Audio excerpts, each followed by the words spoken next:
جو انہوں نے مڈ ٹرم الیکشن کی بات کی ہے یہ تو سوسائڈل ہے بالکل. آپ یعنی کہ ایک اور دریا کا سامنا تھا منیر مجھ کو، میں ایک دریا کے پار اترا تو میں نے دیکھا. ابھی 8 فروری کا الیکشن اس وجہ سے تو نہیں ہوا تھا کہ پاکستان میں سیاسی عدم استحکام برقرار رہے. جو اپوزیشن کے کرنے کی باتیں ہیں وہ ایک ایسا شخص کرے جو حکومت بنانے جا رہے ہیں، جن کے مینڈیٹ پہ سوالیہ نشان موجود ہے. آپ نے آئی ایم ایف سے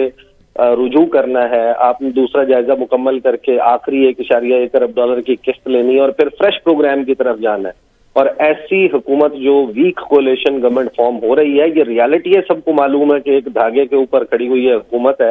اور کسی بھی وقت گر سکتی ہے، شرازہ بکھر سکتا ہے. ان کے سیاسی اختلافات موجود ہیں، لیکن جب آپ حکومت میں بیٹھ کر یہ باتیں کرنے لگ جاتے ہیں اور پھر آپ نے آئی ایم ایف سے جو پلان کرنا ہے وہ 2 سال 2.5 سال کا تو نہیں ہوگا، وہ 5 سال کی گارنٹی مانگیں گے کہ اس پلان کو امپلیمنٹ کرنا ہے. آج ایک ایسا وقت جب پی ٹی آئی نے کہا کہ ہم ایسے کسی پروگرام کو سپورٹ نہیں کریں گے، اس وقت ایک امپورٹنٹ بندہ جو کہ کچن کیبنٹ میں شمار ہوتا ہے، جو اس وقت شریف خاندان ہے اس کی، وہ یہ کہہ رہا ہے کہ مڈ ٹرم الیکشن کا آپشن بھی ہے، جلد الیکشن بھی ہو سکتا ہے. اس کا مطلب یہ ہے کہ اب آپ آئی ایم ایف کو منا کے دکھائیں. اب آپ دیکھ لیں کہ آئی ایم ایف کے ساتھ کیا ہوگا. اور جو دوسری بات انہوں نے کی، ظاہر ہے کہ اب یہ ملٹیپل سورسز سے اس کی کنفرمیشن آ چکی ہے. یہ تو خود انہوں نے اپنے اوپر بھی چارج شیٹ لگائی ہے، اسٹیبلشمنٹ کی کو بھی چارج شیٹ کیا ہے کہ یہ تو وہ وقت نہیں تھا جب ووٹ کو عزت دو کا بیانیہ تھا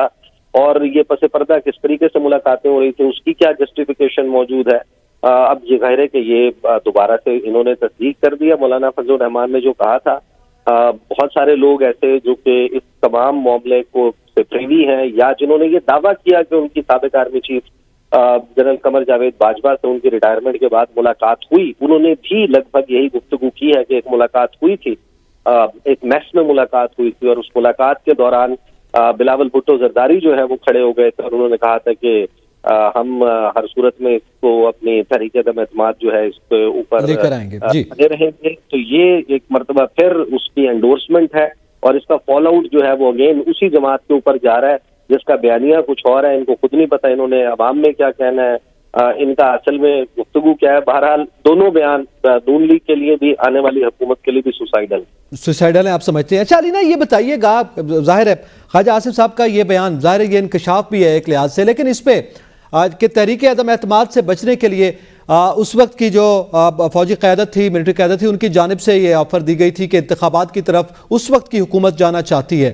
یہ کچھ کیا یہ وہی بیان، اسی بیان کا تسلسل ہے جو اس سے پہلے بلاول بھی ایک مرتبہ یہ بات کر چکے ہوئے ہیں کہ اس حوالے سے آپ الیکشن کروانے کے لیے اس وقت کی حکومت تیار ہے، پی ٹی آئی کی حکومت تھی، تو اب یہ کہہ رہے ہیں کہ نون لیگ بھی اس کے لیے تیار تھی، جس کا مطلب پیپلز پارٹی ریڈی نہیں تھی. دیکھیں، نون لیگ بھی اس وقت تیار تھی اور آپ کو یاد ہوگا کہ الزام یہ عائد ہوتا تھا کہ جنرل فیض کی مدد سے عمران خان صاحب کے اس سیٹ اپ کو 10 سال کے لیے انسٹال کیا جا رہا ہے.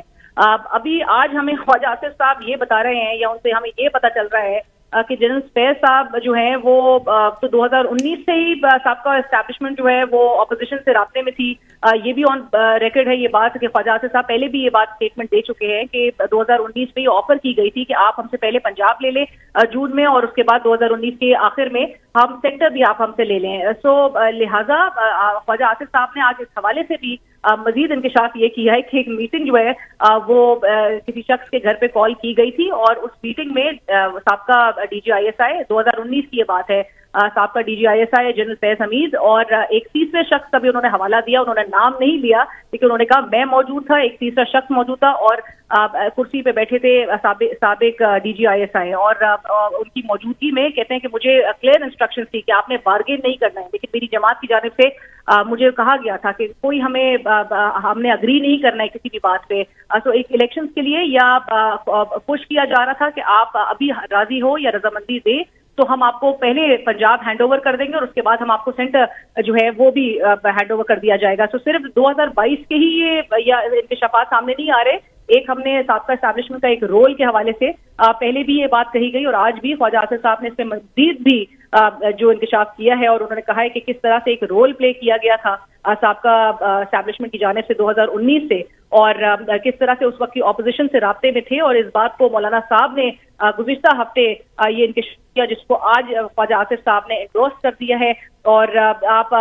اس پورے سیناریو میں آپ یہ دیکھیں گے کہ جی مولانا صاحب کے آپ نے دیکھا کہ گزشتہ کئی روز سے جب سے ان کے انکشافات سامنے آئے تھے تب سے یہ تاثر دینے کی کوشش کی جائے تھی کہ مولانا صاحب جو کچھ کہہ رہے ہیں ان کی الزامات میں کوئی حقائق نہیں ہے، وہ اپنے حقائق کی درستی کر لے، اور وہ شاید اس لیے کہہ رہے ہیں کیونکہ ان کو کیمپین کا موقع نہیں ملا یا ان کو الیکشنز میں شکست کا سامنا کرنا پڑا۔ لیکن مولانا صاحب کہہ کیا رہے ہیں؟ غیر سیاسی قوتوں کی مداخلت سے یا غیر سیاسی قوتوں کی سہارا لے کے اقتدار میں آنے کے لیے ابھی بھی ہمیں تمام سیاسی جماعتیں، اور ان کے اوپر ایک بہت بڑا چارج اسی حوالے سے ہے جو آج ہم سوال بھی اٹھا رہے ہیں، آج ایک مائنورٹی حکومت جو بننے جا رہی ہے اس کے پورے کنڈکٹ پہ اس وقت ایک بہت بڑا سوالیہ نشان ہے۔ ان کی کریڈیبلٹی، ان کی لیجیٹیمیسی پہ بھی بہت بڑا سوالیہ نشان ہے۔ ووٹ آف نو کانفیڈنس کی پوری موو، اور آپ نے دیکھا تھا کہ سابق وزیر اعظم عمران خان صاحب کا بھی جو بیانیہ تھا اس کو جس طرح سے ایک نیریٹو، ایک کاؤنٹر نیریٹو بلڈ کرنے کی کوشش کی گئی کہ وہ بیانیہ جھوٹ پر مبنی تھا، کوئی سازش نہیں ہوئی، کوئی کولیبریٹرز نہیں تھے، اور یہ organically vote of no confidence کی موو جو ہے وہ عمل میں آئی ہے۔ اب ہم دیکھ یہی رہے ہیں کہ اب یہ انکشافات سامنے آنا شروع ہو چکے ہیں، اور اس کی تصدیق بھی دیگر سیاسی جماعتوں کی جانب سے آنا شروع ہو گئی، اور بالخصوص وہ سیاسی جماعت جو کہ اس وقت اگلی حکومت کی قیادت کرتی ہوئی دکھائی دے گی، جس کے جو لیڈ کرتی ہوئی نظر آئے گی، وہ جماعت کے اپنے اندر سے اب یہ آوازیں اٹھنا شروع ہو چکی ہیں۔ اور خواجہ آصف صاحب نے آج یہ بالکل ایڈمٹ کیا یہ بات، اور بالکل اس کی تصدیق کر دی کہ مولانا صاحب جیسے ابھی خواجہ آصف صاحب کے بیانات کا آپ ذکر کر رہی ہیں، اس میں